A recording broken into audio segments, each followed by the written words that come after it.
বিসিবির ভাবমূর্তি ফিরিয়ে আনতে চান তামিম ইকবাল।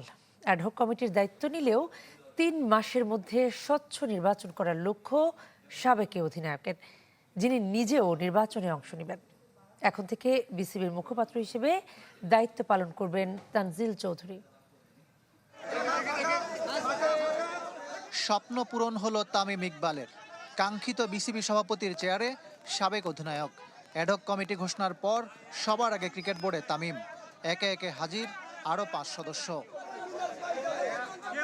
বিভিন্ন আনুষ্ঠানিকতা শেষ করে প্রথম বোর্ড সভা করে অ্যাডহক কমিটি। ১১ সদস্যের ৬ জন সশরীরে উপস্থিত ছিলেন, বাকিরা যুক্ত হন অনলাইনে। সংক্ষিপ্ত সভা শেষে গণমাধ্যমের সামনে সভাপতি তামিম ইকবালের দাবি, গত ১-১.৫ বছরে বিসিবির ভাবমূর্তি নষ্ট হয়েছে, সেটা পুনরুদ্ধার করাই তার কমিটির প্রধান লক্ষ্য। এই ক্রিকেটের রেপুটেশনটা ঠিক করা হলো আমাদের সবচেয়ে ইম্পর্টেন্ট।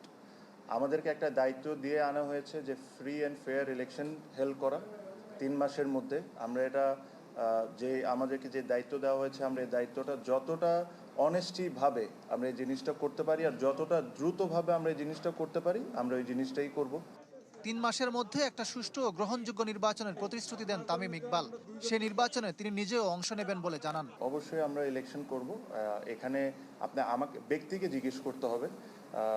আমার ইচ্ছা থাকতে পারে, আমি করতে পারি, বা ওবার ইচ্ছা থাকতে পারে, আমি করতে পারি, ওনার ইচ্ছা নাও থাকতে পারে। আর যখন একটা ফ্রি অ্যান্ড ফেয়ার ইলেকশন হবে, আর খালি আমরা না, যারা যারা ইন্টারেস্টেড, আমি সবাইকে রিকোয়েস্ট করব যে সবাই পার্টিসিপেট করবে। প্রথম সভায় বেশ কিছু সিদ্ধান্ত নেয় অ্যাডহক কমিটি। তার মধ্যে আছে তানজিল চৌধুরীকে বোর্ডের মুখপাত্র করা। নাজমুল হাসান পাপন বোর্ডের পরিচালকের দায়িত্ব পালন করা তানজিল তুলে ধরলেন প্রথম দিনের কার্যক্রম। আইসিসিতে যেহেতু আমরা একটা অ্যাডহক কমিটি, আমরা একটা নির্বাচিত কমিটি না বা বোর্ড না, তারা আমাদেরকে গাইড করেছেন যে এখানে সিইও থাকলে ভালো হয়, এক্স অফিসিয়াল পজিশন, তো সেটাও আমরা আজকে অনুমোদন করেছি।